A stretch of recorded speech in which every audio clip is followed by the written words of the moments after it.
झाला असेल मेकअप पाणी तर काय भाजी करायचं ना? हा तुरी डाळ काय बा?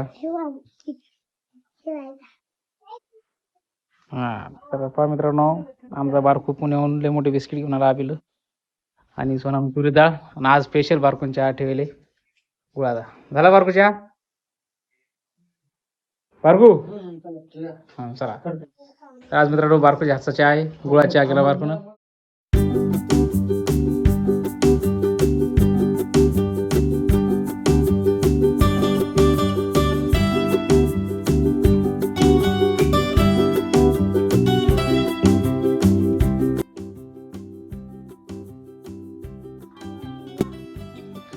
झालं ना तुमचं अजून?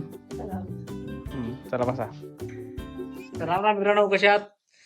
तर आमचा बारकू येईल पुण्याहून, रात्री आला तो. बारकू म्हणजेच लायना भाऊ आपला, त्याला आम्ही बारकू म्हणतो, खरं नाव विचार आहे त्याचं, पण त्याला बारकू म्हणत असतो. इकडं आबी दीदी तर सांगता प्यायचा चहा, कारण की आज स्पेशल बारकून चहा ठेवली. बारकू फक्त गुळाचा चहा आवडते, पहिल्यापासून बारकू गुळाचा चहा पिते. त्यानं साखरेचा चहा कधीच प्यायला नाही, प्यायचा असला एखाद्या वेळेस पिते, क्वचित पिते, नाही तर त्याला गुळाचा चहा आवडते. बापरे, तो एकाने गुळा घेऊन आला किलोभर, ते म्हणते मी जवळ घरी जवळ गुळाचा चहा पिणार. आम्ही गुळाचा चहा पित नाही, फक्त बारकू गुळाचा चहा केला. तर बारकू आता गुळाचा चहा पिणार आहे आम्ही. आणि तिकडं रामभाऊ आपले झोपलेत, आबीचा मामा लायना, ते झोप चालू आहे, दोघं पुण्याला असतात. ठीक आहे मित्रांनो, आता आम्ही बघू चहा. मित्रांनो विशाल म्हणजे बारकू आज आम्हाला खिचडी करून दाखवणार आहे. म्हणजे तुम्ही जी खिचडी करता ती तर चांगलीच असते, पण आज मी मा पद्धतीनं खिचडी करणार आहे.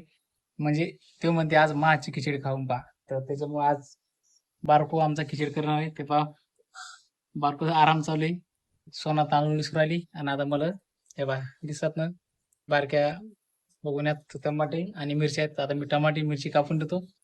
आणि जे काय पण विशालच्या आजची खिचडी ती आता आज विशालच्या आजची खिचडी का. तर चालेल सोनं तांदूळ, सोनं तांदूळ निसरून राहिली.